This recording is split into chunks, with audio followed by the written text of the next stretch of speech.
se hizo. Examen para materia de 4 diarias es la próxima semana. Y la siguiente semana yo creo que ya viene el examen de ustedes, ¿no? Entonces, hay que estar muy, muy al pendiente, memorizando. Quizás no memorizar, pero sí hojear la libreta en cada momento, ¿sí? Sí, profe. Bien, entonces, a ver, Manuel Ortega, dígame usted,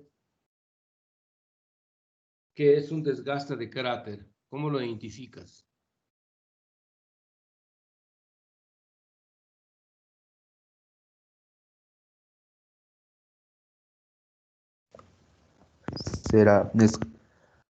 Según yo era el que, bueno, generaba como pequeñas grietas en la herramienta de corte, bueno, en el buril. Y pues, o sea, se veía como una grieta en el buril. Y pues aunque no fuera muy notoria, podía ser inclusive de 2 milímetros, pero era el desgaste de cráter.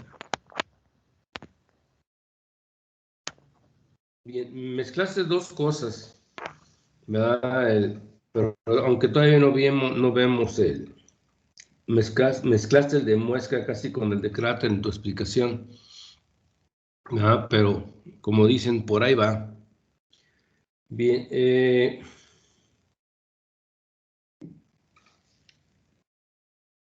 ¿todavía no van al laboratorio ninguno de ustedes?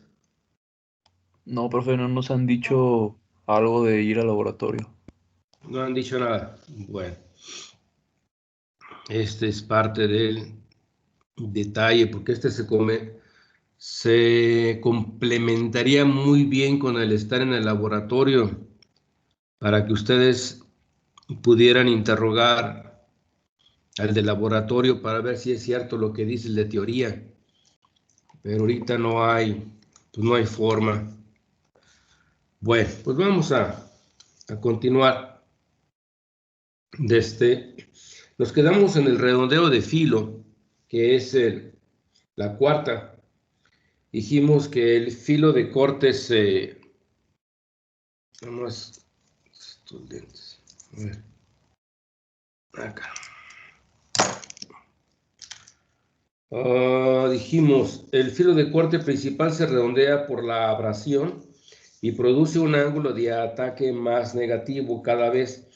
Esto se puede minimizar con un ángulo de ataque doble. ¿Sí? Entonces, aquí es en donde vimos este ángulo de ataque que era 0, ¿verdad? Entonces, a la hora que se redondea ligeramente el filo, ya se produce ángulo de corte negativo. Y entonces, a partir de que empieza a hacerse negativo, el desgaste se va, pero se incrementa, se acelera muchísimo y se desgasta completamente. Ahora, ojo con este detalle. Este es bien, bien importante. Nada más que lo tengan ustedes ahí al pendiente. Miren, este punto que voy a poner aquí,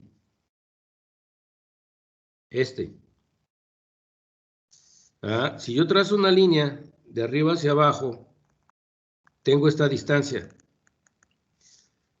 Este punto de aquí, la parte de acá, es este. ¿Sí? Entonces, al momento de que el filo se redondea, ¿sí? Nos queda el diámetro de la pieza más grande. Definitivamente nos queda un diámetro de pieza más grande. Estamos hablando de milésimas de pulgada, ¿sí? Entonces, y esto nos puede llegar a afectar muchísimo en la entrega que nosotros hacemos a nuestro cliente, ¿sí? Mucho, mucho. Entonces hay que tener mucho cuidado con este detalle. ¿Por qué? Porque pierdes la dimensión. Oiga, pero es un torro de control numérico. Sí. Ahora, Tú tienes un torno de control numérico, metes una herramienta y el torno de control numérico con mucho cuidado siempre va a llegar hasta esta posición, ¿sí? A menos que sea un torno de los que tienen retroalimentación en cuestión a diámetro, te la creo. Pero si es de los tornos de control numérico, de los que hay muchísimos que no tienen eso, ¿verdad? No vas a obtener el diámetro. Porque las herramientas, tú dices, esta herramienta es para que maquine 30 piezas seguidas y a partir de al maquinar 31 hay que cambiar de herramienta, ¿sí? Pero porque tú detectaste esto. El torno de control numérico no necesariamente se va a dar cuenta que está dando una pieza más grande, ¿sí? Si de aquí a aquí hay 1 milésima de pulgada, quiere decir que son 2 milésimas de pulgada al diámetro, ¿sí? ¿Eso qué quiere decir? Una pieza que tiene nada más 1 milésima más al diámetro, o sea, un valero de carro, tú vas a que te arreglen los ejes delanteros de tu carro o traseros y te lo dejan 1 milésima más al diámetro, tú metes tu valero y no va a entrar fácilmente. Vas a tener que meterlo, agarrarlo y darle con un marro para que entre, solamente por 1 milésima. Ojo, 10 milésimas de pulgada, ¿sí? Esta cantidad, ¿tá? El ojo humano no la puede ver. Abajo de esto no. Bueno, hay uno que otro que salió con una herencia de una vista excelente tipo microscopio, que quizás logre ver las 10 o las 9 milésimas, ¿sí? Pero el normalito, el común, esto no lo ve. Abajo de 10 no ve. Y entonces tenemos 1 milésima. Quiere decir que si te ponen una flecha, ¿ah?, con 1 o 2 milésimas más de diámetro, ni por comparación vas a saber cuál de las dos es más grande. No te vas a dar cuenta. Te ponen dos flechas y para ti las dos tienen el mismo diámetro. Pero ojo con esto. Una flecha que tiene 1 milésima, o sea, no 10, una nada más, metes tu valero, va a entrar apretado.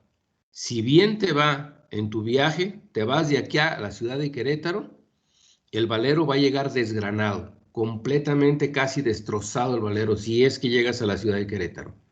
Estamos hablando de 200 kilómetros, ¿sí? Digo, hablando de números cerrados.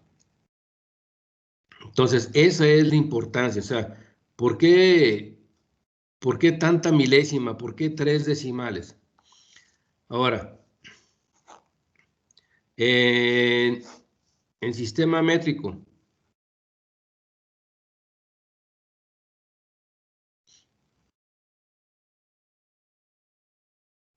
¿sí? Máximo esto, ¿sí? Ahora, en cualquier medida, si tú en milésimas de pulgada, por decir, vamos a ponerle 0,1, estas son 10 milésimas de pulgada, y estas serían milésimas de milímetro. Bien, ojo con esto. Lo máximo en precisión que tú puedes poner en un plano es 10 milésima de pulgada o milésima de milímetro, no más. Oiga, ¿y qué pasa si le pongo pues, otra decimal? Pues total, para que quede la medida más exacta. No, porque si tú le metes una quinta en pulgadas o le pones una cuarta decimal en milímetros, tienes que indicar la temperatura a la que fue medida ese metal, porque es tanta la precisión que influye mucho la temperatura en ese.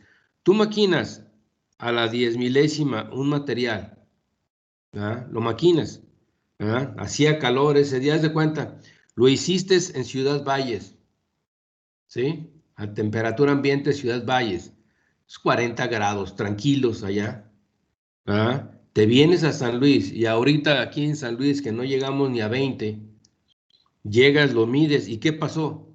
Oye, la pieza se encogió, hablando de 10 milésimas, quizás 2, 3, 10 milésimas, pero ya empieza a sufrir cambios. Entonces, si tú le agregas otra en milímetros o le agregas otra en pulgadas, tienes que indicar la temperatura. Por eso en los planos, si tú pones planos y pones 5 decimales, tú como ingeniero de manufactura, te llega un cliente y te pones 5 decimales, le tienes que preguntar a fuerzas por qué requiere tanta precisión o si es necesario, ¿sí? ¿Por qué? Porque no viene indicada la temperatura. Entonces, en eso hay que tener mucho cuidado, porque hay mucha gente que en veces no sabe y te atasca todas las decimales y entonces tú tranquilamente la vas a cobrar por haberte puesto las 5 decimales, la vas a cobrar unos 40,000 pesos. Pero tú le puedes decir, mire, si le tumbo 2 decimales a su precisión, en lugar de 40,000, le cobro 10,000. Entonces es cuando la persona se va a dar cuenta de que esta precisión es otra cosa. Y si te dice, ¿sabe qué? Yo requiero esta precisión. Entonces es el momento de saber si tu taller puede dar esa precisión o no la puede dar. Digo, por el tipo de equipo que se tenga instalado, ¿sí? Entonces, mucho cuidado con estos detalles de aquí. Bien, vamos a seguir. El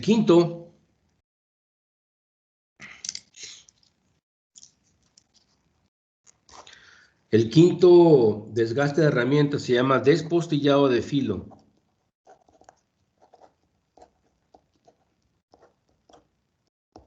Despostillado de filo. Y como ahí dice rompimiento del filo por herramienta frágil o cortes ininterrumpidos dando un acabado pobre y la posibilidad de romper la herramienta. ¿Qué son cortes interrumpidos? Oiga, pero pues si es que yo con la herramienta voy a entrar con la herramienta y voy a desgastar todo parejito. Sí, pero en esto sale la herramienta y vuelve a entrar. Y aquí sale la herramienta y vuelve a entrar. Caminas un poco, sales y vuelves a entrar. Estos son cortes interrumpidos, ¿sí? Entonces, cada vez que sale y entra, sale y entra, sale y entra, es un golpe a la herramienta, ¿sí? O vas caminando y sin salir te detienes y luego vuelves a avanzar y luego vuelves a avanzar, esos son golpes, ¿sí?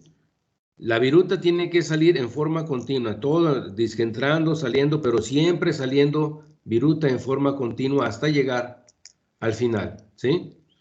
Bien, entonces, ¿y qué es el despostillado? Teníamos este otro bosquejo. Vamos a hacer un pequeño despostillado aquí.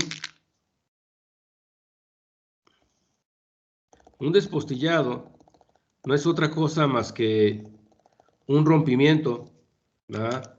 Un rompimiento en el filo. O sea, estamos hablando de un pequeño quiebre aquí. Esto es claro. En este momento que ya tenemos esto, ¿sí? Entonces esto ya son palabras mayores, esta parte de aquí. 5, que es el despostillado.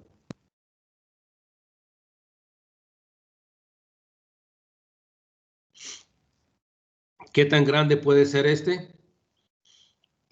Medio milímetro, o sea, del grueso del diámetro de la puntilla que ustedes utilizan, es un despostillado de filo, ¿sí? Estamos hablando, oiga, pero pues es cualquier cosita, sí señor, pero la precisión en nuestro trabajo es mucho más importante, ¿sí? Ese es parte del detalle. Bien, seguimos.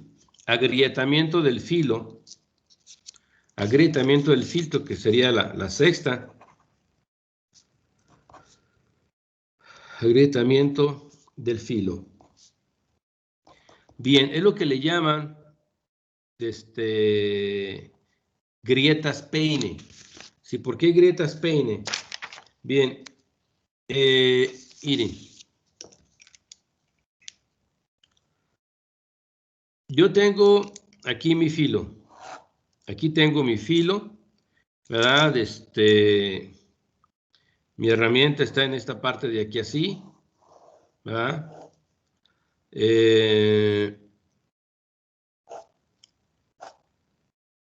Y las grietas peine, dice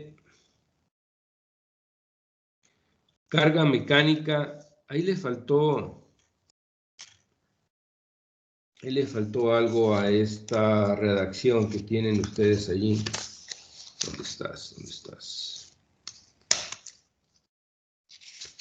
Faltó algo. Procesos, materiales. Sí.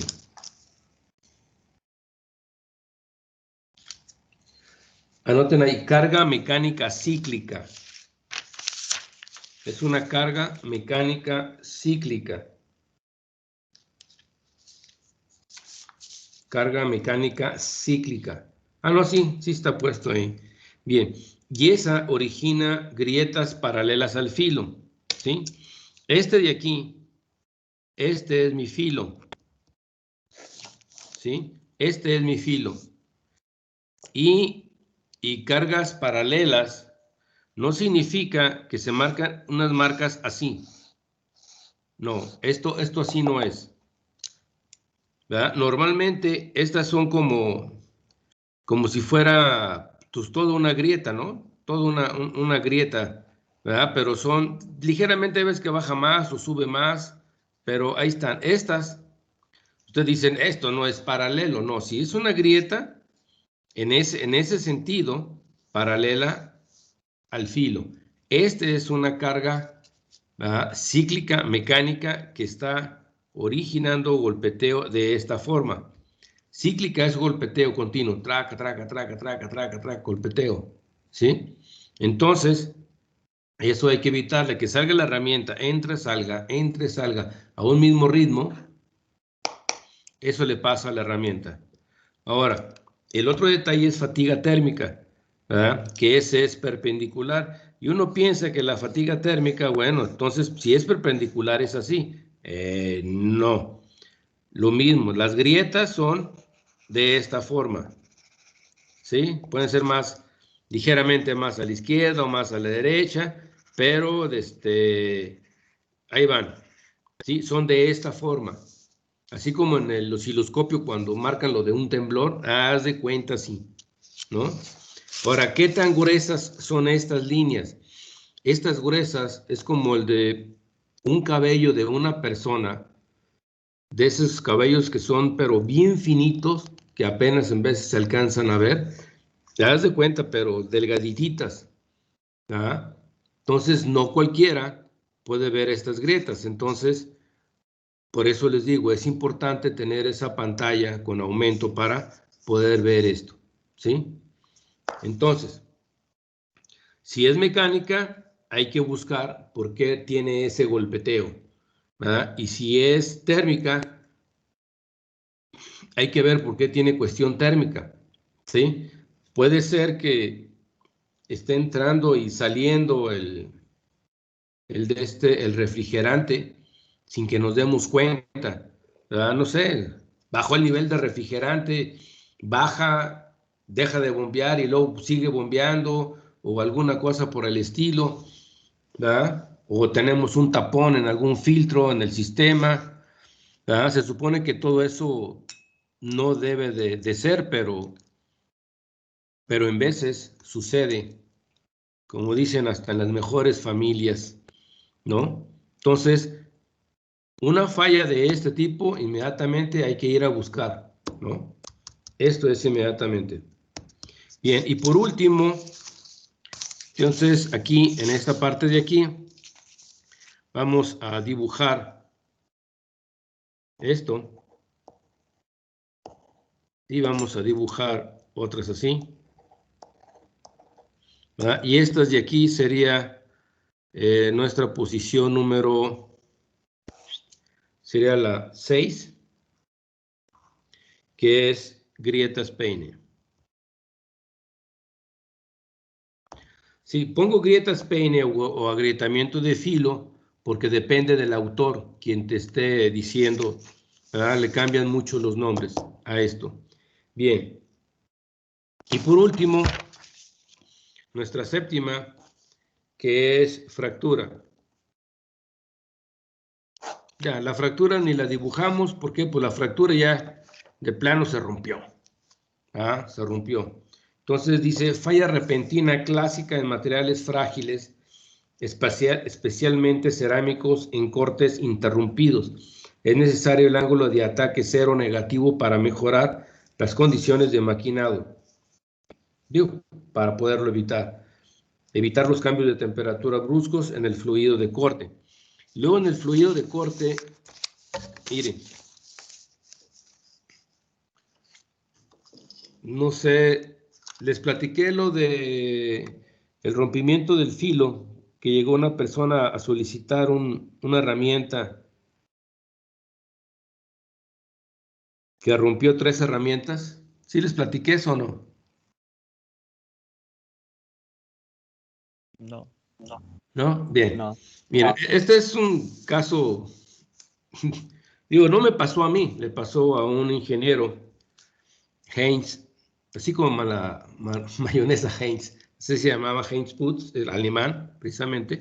Entonces, dice que llegó a su oficina, sentó y llegó el operador. Le digo, oiga, necesito una pastilla. Dice, ¿por qué no? Pues es que yo creo que estaba desafilada, pero se rompió. Entonces, como tenía cosas que escribir, le entregó una pastilla nueva. Y entonces se fue el operador. Como a los 15 minutos regresó el operador. Oiga, pues el material está muy duro. No sé qué esté pasando, pero se rompió la pastilla. Entonces, como estaba urgido en terminar las cosas que tenía que hacer, digo, como dueño del taller, entonces, pues agarró otra pastilla del cajón y se la dio, ya, órale, vete a trabajar. Y él siguió haciendo eso. Pero el detalle es que volvió a regresar la persona. Y dice, oiga, fíjese que está algo raro porque se rompió la pastilla. Y entonces dijo, bueno, órale, sacó del cajón otra pastilla nueva y se la dio. O sea, ya había roto 2 pastillas nuevas y la que estaba instalada. Ahora, pero cuando le dio la tercera pastilla, pues ya le dolió el bolsillo. Entonces salió el muchacho de la oficina, se paró él y allá va atrás de él a ver qué carambas estaba haciendo. Entonces, llegó, preparó su equipo, todo muy bien, todo. O sea, tenía su pieza, ¿verdad? Le echó a andar, todo bien, ¿verdad? Agarró su herramienta, la preparó, ya listo, ¿verdad? Y empieza a trabajar la herramienta. Después de que empieza a trabajar la herramienta, suelta el refrigerante. 3 segundos, 4 segundos después de que la herramienta estaba empezando a trabajar. ¿Qué sucedió? La herramienta ya estaba exageradamente caliente por toda la fricción que estaba recibiendo. Una herramienta se calienta en segundo o fracción de segundo al momento de estar trabajando y le suelta el chorro de agua fría, pues revienta. Entonces, lo que hay que hacer es, antes de que la herramienta se vaya a mover, primero pones el chorro, primero el refrigerante y después a trabajar, ¿sí? Oiga, y si es control numérico, pues entonces avísale al torno que no puede empezar a trabajar hasta que la herramienta tenga contacto, ¿sí? O sea, antes de empezar cualquier movimiento de la herramienta, el refrigerante debe estar funcionando. Ahora, ¿qué es un fluido de corte? Un fluido de corte es una combinación de un refrigerante más el aceite o depende, cuando es lento demasiado se utiliza aceite puro, pero si no, entonces se utiliza el refrigerante, ¿verdad? Y con aceite soluble, es una combinación. ¿Cuál es el líquido más fuerte que más intercambia, que más hace el intercambio. ¿Verdad? Entonces, nuestro refrigerante, el mejor que hay en este planeta, se llama agua. Así se llama, agua. Porque este elemento llamado agua absorbe con gran facilidad el calor y así como lo absorbe, lo echa para afuera. Entonces, agua es lo mejor. Pero si yo le aviento agua a un pedazo de acero caliente, se va a oxidar en forma inmediata. Entonces, yo le echo aceite.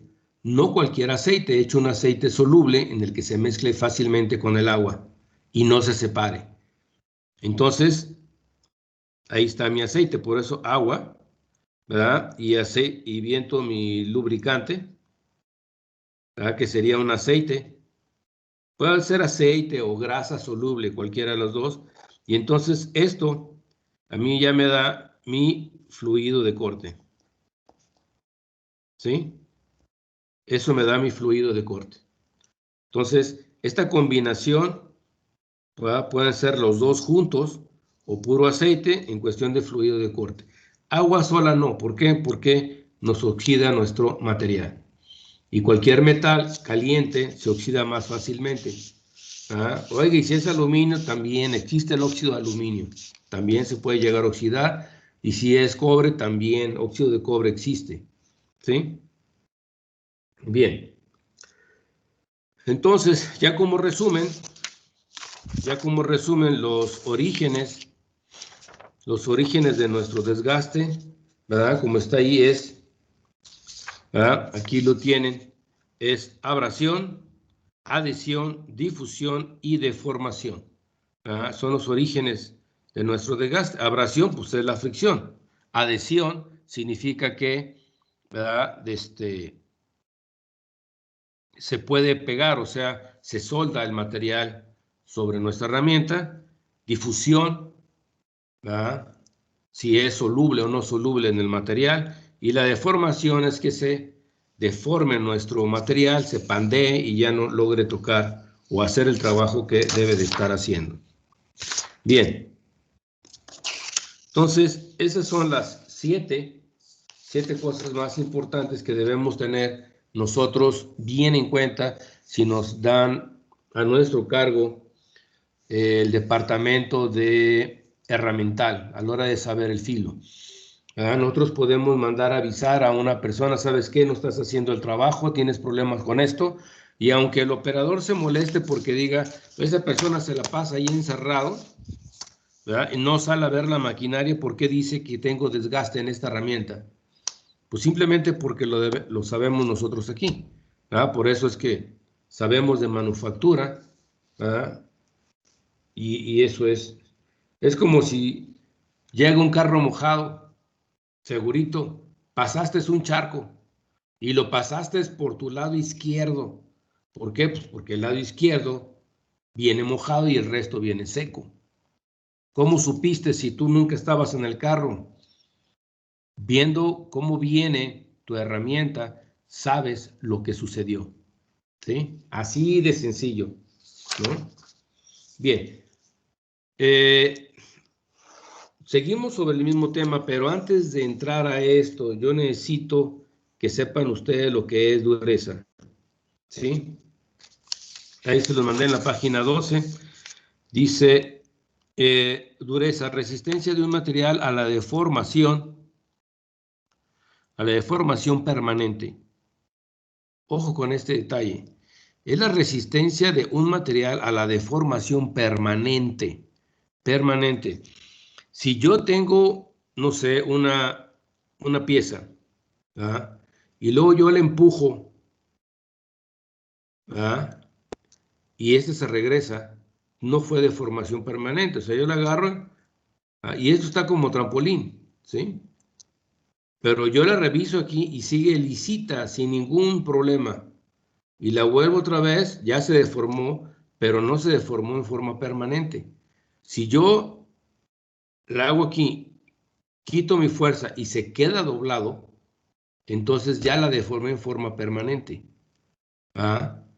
Al igual, unas personas, creo que por ahí hay una definición, es la resistencia de un material a ser rayado, o sea, marcado.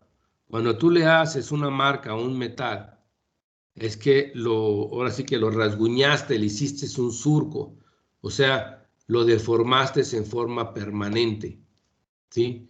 En el caso de medición de dureza, uno casi siempre lo que uno hace es ponerle peso y ver si lo deformaste, o sea, si le hiciste un agujerito, ¿no? O sea, le metes un peso, lo quitas. ¿Le hiciste agujero? No. Entonces tiene cierta dureza. Más peso, lo deformaste, no. Más peso, lo deformaste, pero muy poquito. Entonces ya llegaste al nivel de la dureza, porque lo deformaste permanentemente. ¿Sí? Esa es la dureza. Entonces, si en la definición viene en el examen y ustedes no ponen la palabra permanente, ¿verdad? La definición está mal. Su resistencia de un material a ser deformado, pero no le pones deformado permanente, de seguro te lo tacho. ¿Sí? Entonces, eso es importante lo que es dureza. Bien, dice, las pruebas se realizan ya sea con una esfera, un prisma o cono sobre el material a medir. Tenemos varios tipos de durezas. Es 10, 11, 12, ¿sí? Tenemos la HB, HM, HB. Primero la HB, que es la dureza Brinell, que es la ASTME.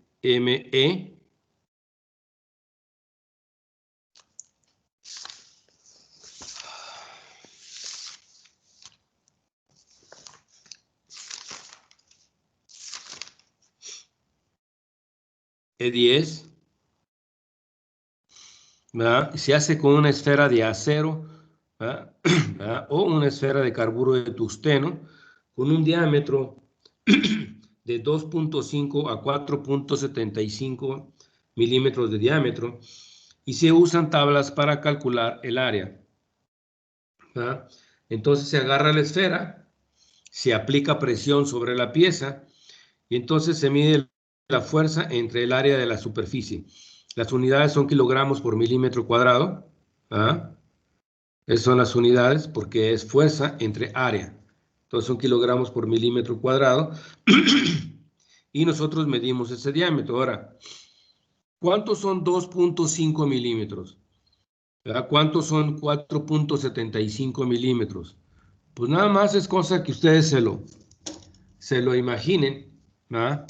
Para ver de qué medida es. 2 milímetros, estamos hablando de este diámetro de aquí. 3, 4 milímetros de este diámetro de aquí. O sea que es una esfera de este tamaño, la más grande, y esta es la esfera más pequeña. ¿Verdad? Entonces, si yo con esta esfera hago una marca, ¿sí? Si yo hago una marca aquí de 4 milímetros, y esta sería una de 2 milímetros, ¿sí? Estoy hablando de esto.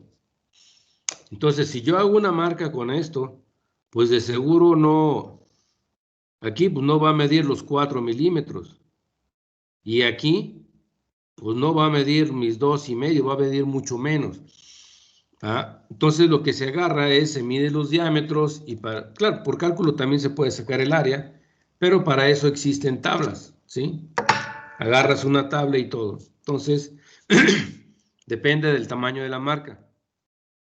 Con una marca es suficiente. Entonces, si ustedes mandan a hacer una prueba de dureza de un material y le hacen una marca con un balín de ese tamaño, pues hay que pedir que te indiquen dónde hicieron la marca, porque para encontrar en dónde le hicieron la dureza y no lo encuentras esta marca, pues a lo mejor vas a pensar que te engañaron, ¿sí? Entonces hay que tener cuidado con esto.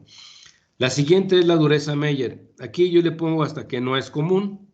No es muy común la dureza Meyer, pero son las mismas unidades, pero pues como siempre, ¿no? Capaz de que en la primera empresa en la que ustedes lleguen, ¿verdad?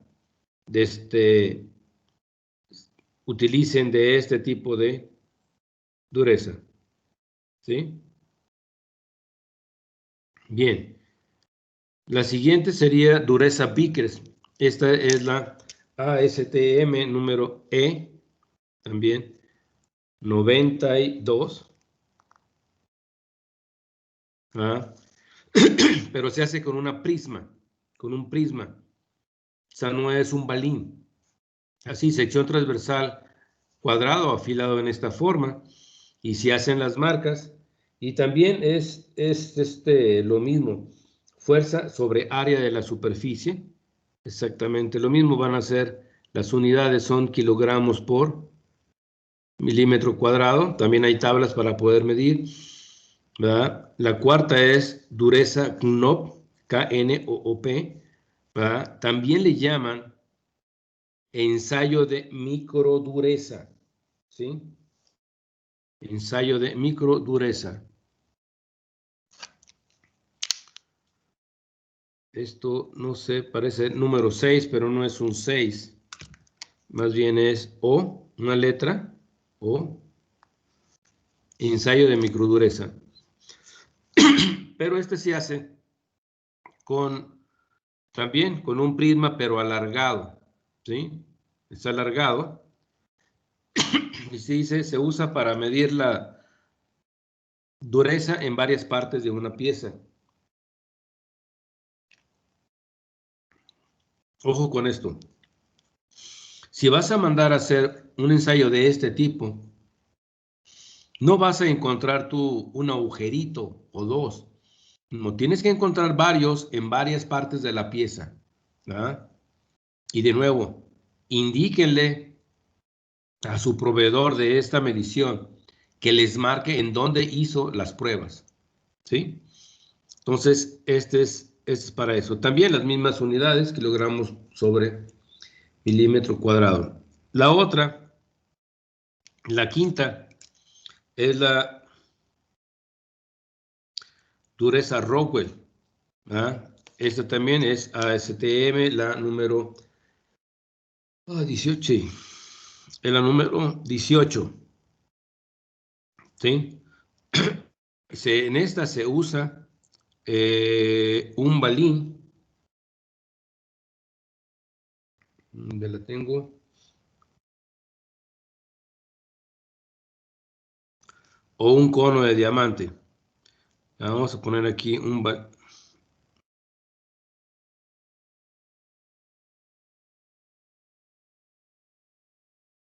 cono,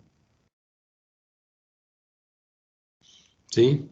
Se usa un balín o un cono, puede ser de diamante, ¿verdad? Se mide la deformación entre la primera y la segunda carga hecha sobre el material dando una lectura. Ahora, la dureza Rockwell es HR, pero ahí dice, ahí ves que es HRA, HRB, incluso hay HRC, ahí le ponemos 3 puntitos, ¿no? Porque hay otras. Entonces o en veces dicen, es Rowell A, Rowell B, Rowell C. Entonces depende de la categoría en el que uno está en el rango de las tablas, ¿verdad? Y esta se mide 2 veces.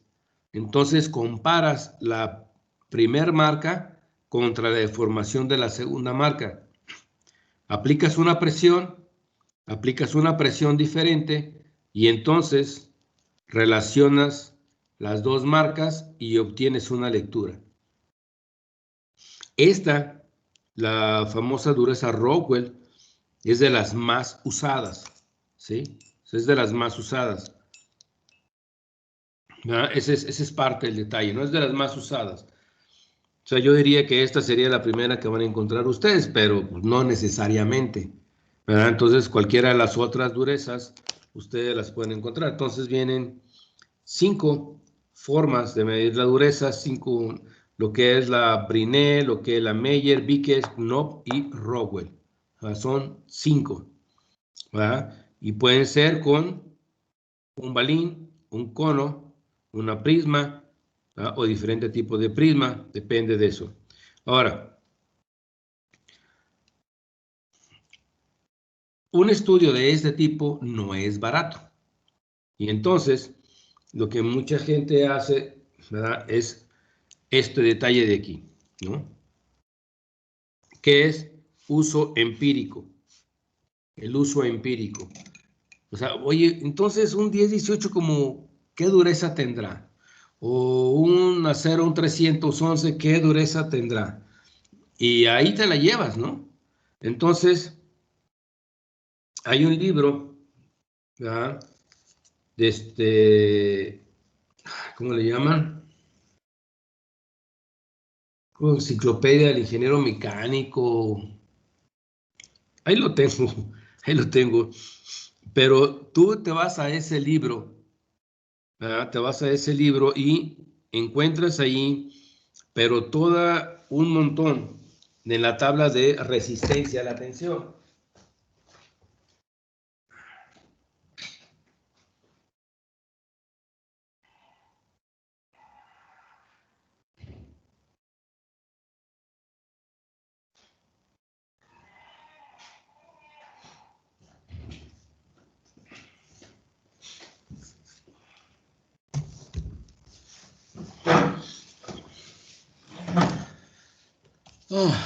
Miren, este pequeño librito, ¿verdad? Bueno, ojo, es el tomo 1, ¿sí? El tomo 1 de este libro, y de que está grueso, pues está, bastante grueso, ¿verdad? Lo pueden encontrar ustedes en McGraw-Hill, ¿verdad? Y este ya es una 9ª edición, ya es de los muy antiguos, ¿verdad? Pero este es un manual, ¿verdad? En el que pues viene todo, ¿no? Viene, ahora sí que tantas cuestiones técnicas, ¿verdad? Y lógico, actualizado en papel, no sé si lo vendan, ¿no? Entonces, pero es bastante útil, te saca de muchísimos problemas. Bien. El detalle de esto, si recuerdan lo que es resistencia a la tensión, ¿quién de ustedes se acuerda cómo se obtiene la resistencia a la tensión de un material? ¿Qué se hace? Muchos de ustedes ya estuvieron en un laboratorio. ¿Cómo se hace?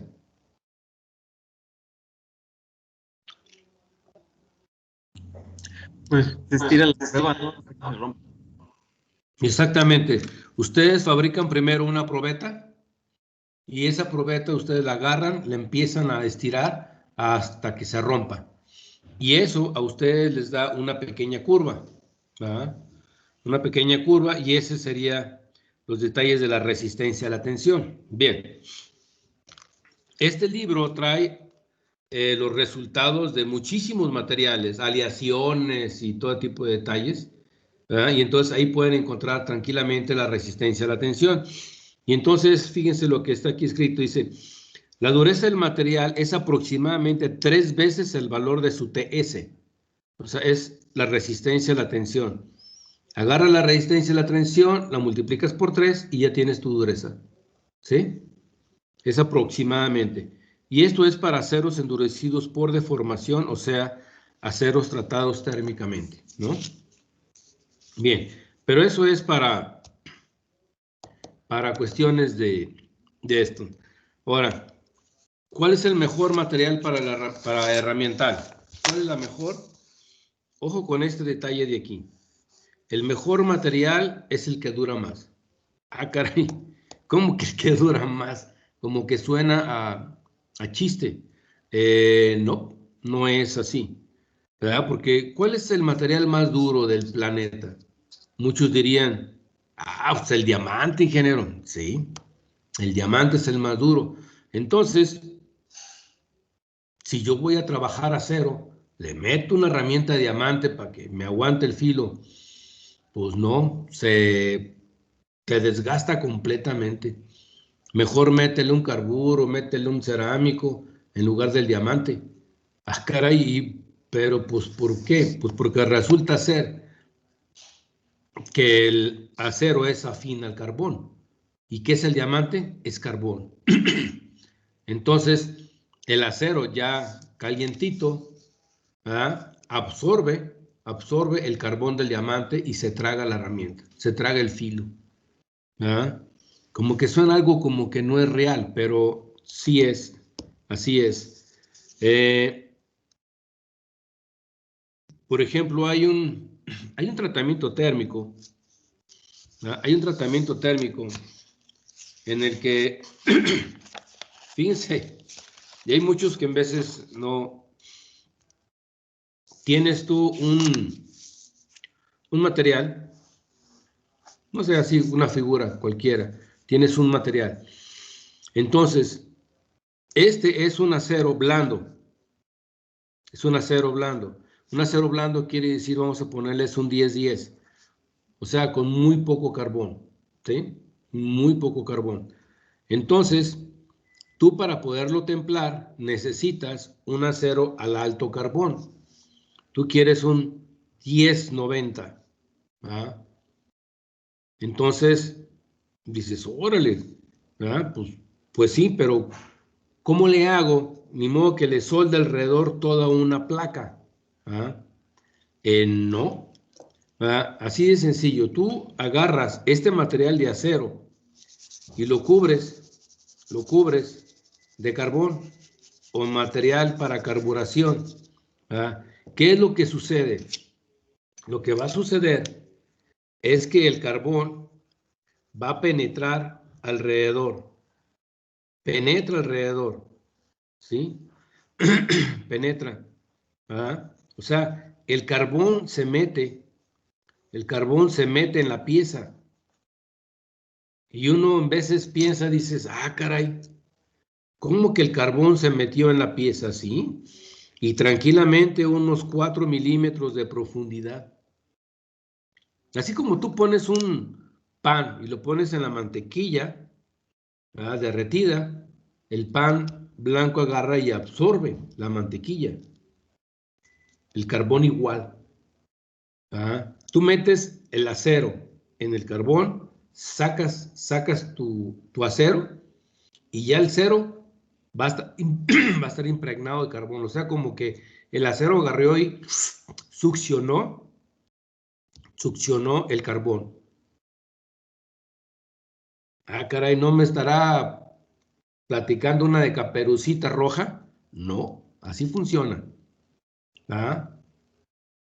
Entonces, entonces tú mandas templar la pieza y resulta ser que el temple, tú no puedes templar un acero 10-10, pero este sí lo puedes templar el 10-90. Y este se convirtió, en lugar de 10-10, se convirtió en 10-90. Tú templas la pieza y la parte de afuera, los 4 milímetros, la capita de 4 milímetros alrededor, se vuelve durísima, durísima. Y el centro queda blando, porque no se pudo templar por falta de carbón. Y entonces tienes una pieza extremadamente dura y resistente por fuera y blanda por dentro. Clásico tratamiento para cigüeñales de vehículos motores.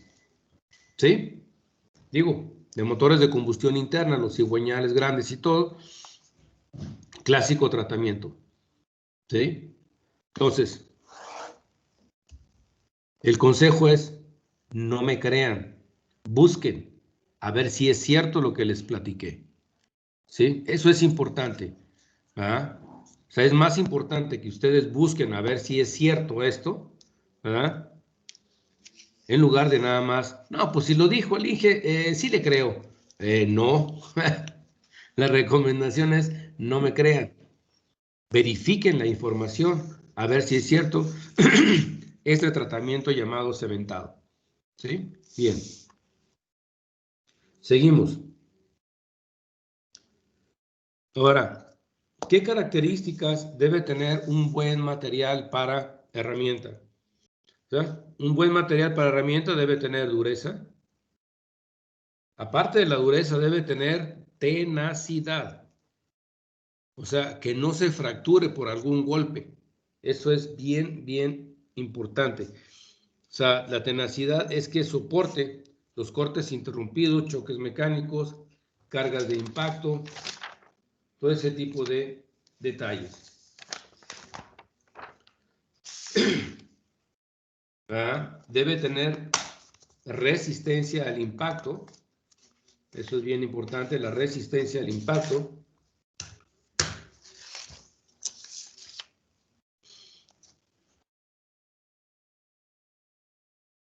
Resistencia al impacto térmico.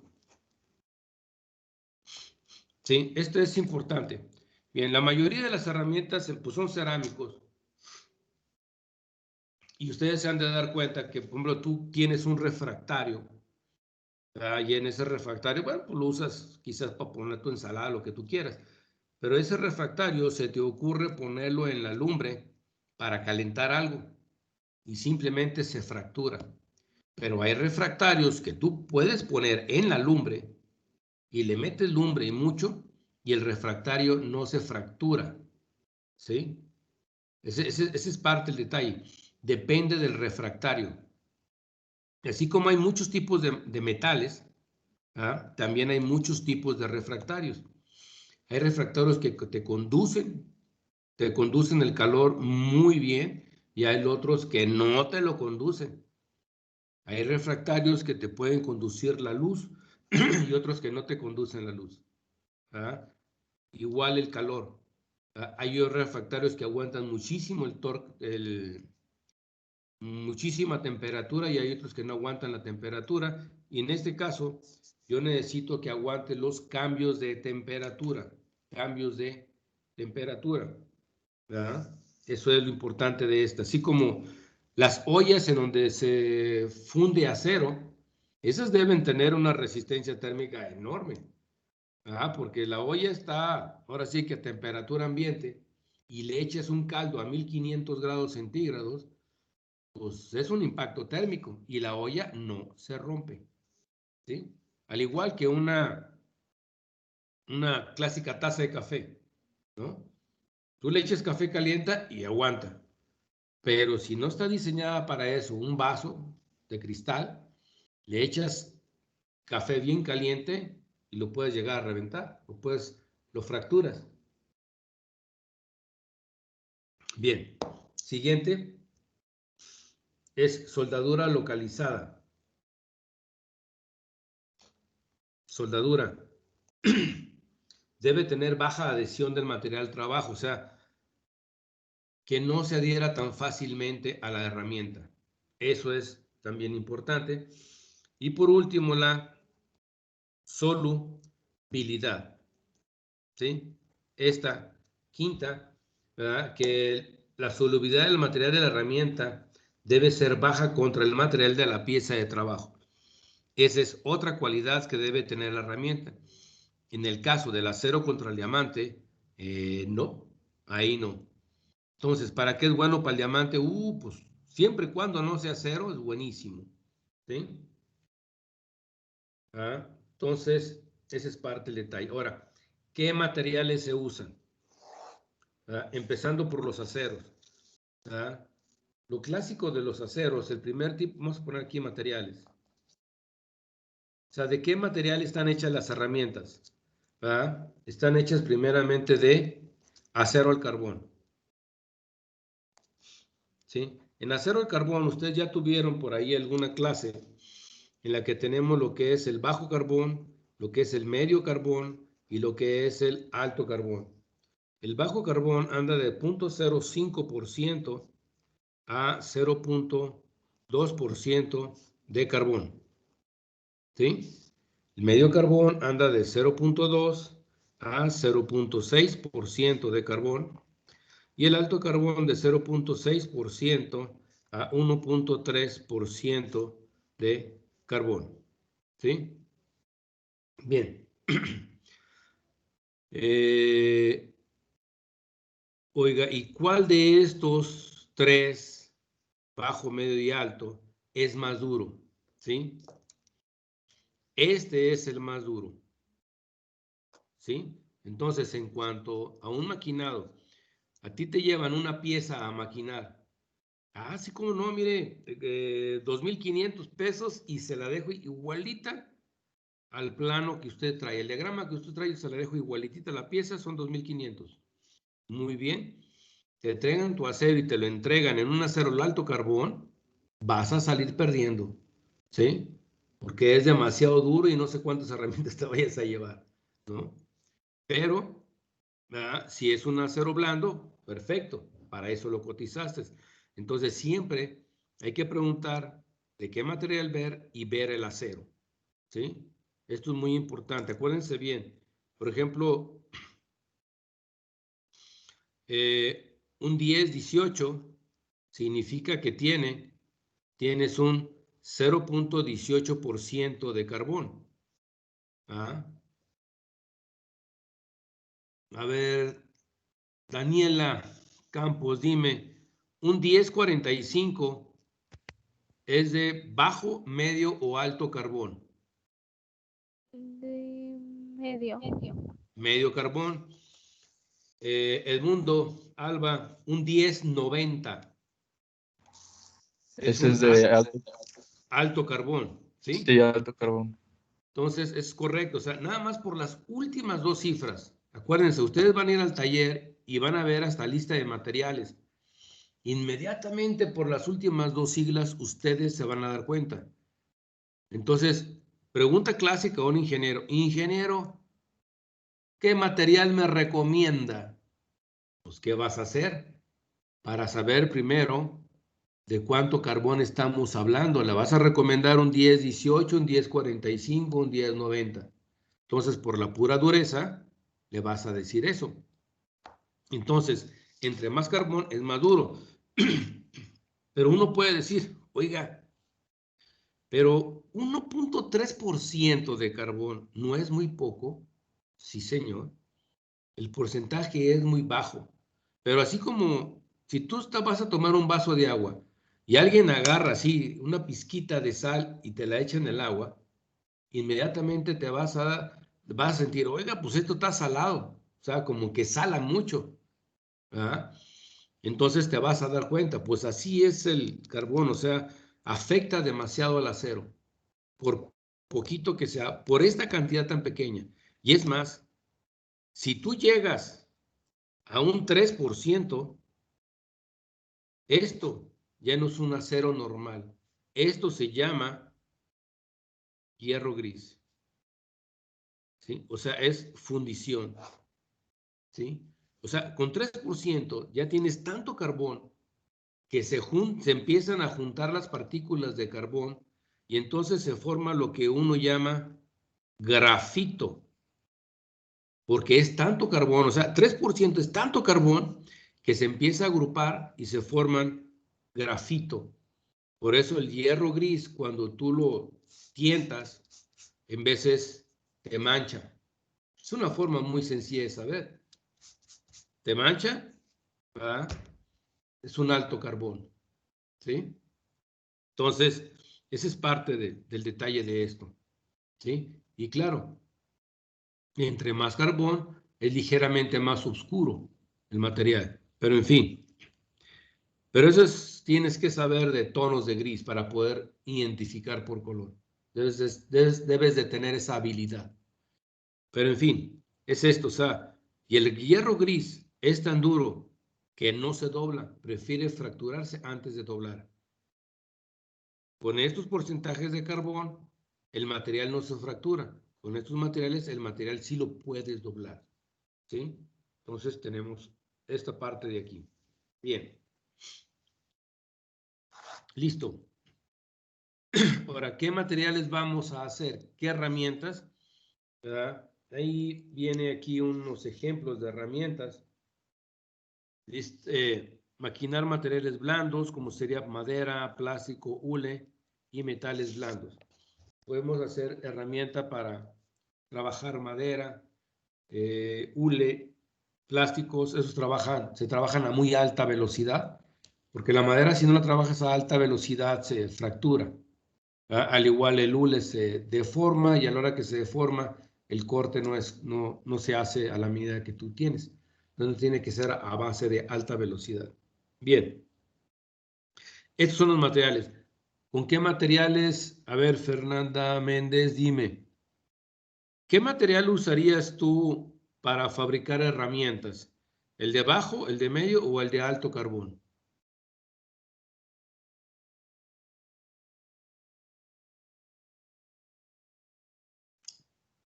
¿Te me dormiste, Fernanda, o andas por allá lejos?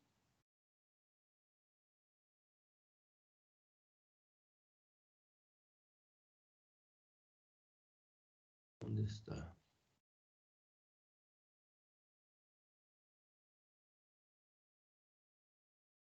Bien, entonces vamos a preguntarle al que sigue. A ver, Jesús López, Jesús Alejandro, dime, ¿con qué material fabricarías herramientas? ¿Con bajo, medio o alto carbón? Bajo. Con bajo. Tú, José Manuel, ¿con qué acero los harías? ¿Con bajo, medio o alto carbón?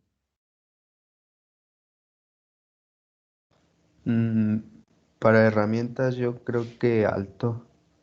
Alto. ¿Por qué con alto?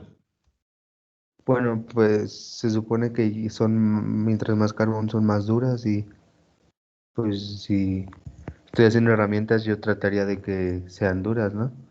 Sí, eso está bien. Eso es correcto. Entonces, entre más carbón es más duro. Entonces, lo ideal es hacer la herramienta con alto carbón. Eso sería lo ideal, ¿no? Bien, con alto carbón.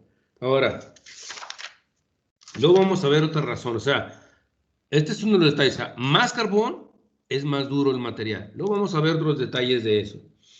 Ahora, vamos a ver otros materiales. El segundo son los aceros aliados, ¿verdad? Pero antes de eso, antes de irnos, ahí en la hoja número 13 está esto, esa tablita. Traten de verla y así como dice aquí, memorizar, ¿verdad? Te la tienes que saber de memoria. Entonces procuren memorizar esa tabla, ¿verdad? Porque eso lo vamos a comentar en la siguiente clase, ¿verdad? Porque ya se nos acabó, se puede decir, el tiempo. Entonces vamos a tomar lista. ¿Dónde está la lista? Bien. Ya está aquí. Y, bueno, y tenía otro comentario que hacerles.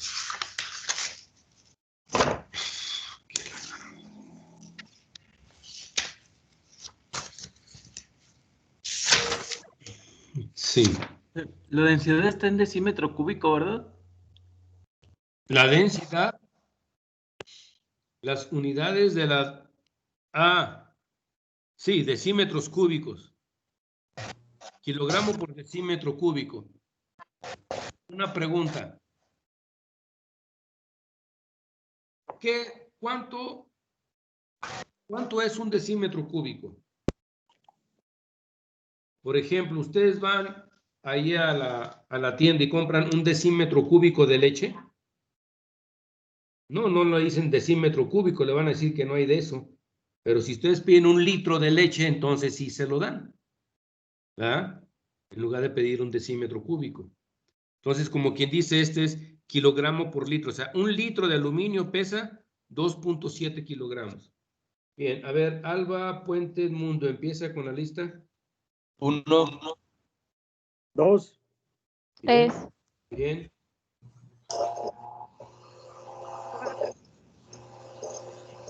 5, 5, el 4, 6, bien, 7, bien, 8, bien, 9, bien, 10, bien, 11. bien, 12, bien, 13, bien, 14, bien, 15, bien, 16, bien, 17, bien, 18, bien, 19. bien, 20. bien. Bien, todos tienen asistencia, incluso Saraí, que no lo escuché, pero sí está, a ver, vamos a ver si está conectada.